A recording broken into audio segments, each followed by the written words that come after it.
నేను ఎట్లా యాక్షన్ చేసి చూపిస్తానో మీరు కూడా అట్లా చేయాలి, సరేనా? ఎండాకాలం వచ్చింది, మామిడి పండ్లను తెచ్చింది. గట్టిగా పడాలి.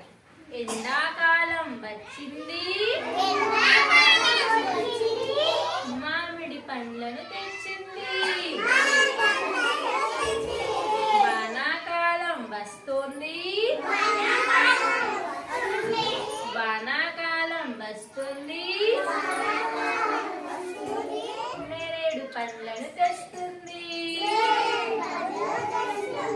నేరేడు పండ్లను తెస్తుంది. శీతాకాలం వస్తుంది, శీతాకాలం వస్తుంది, రేగు పండ్లను తెస్తుంది.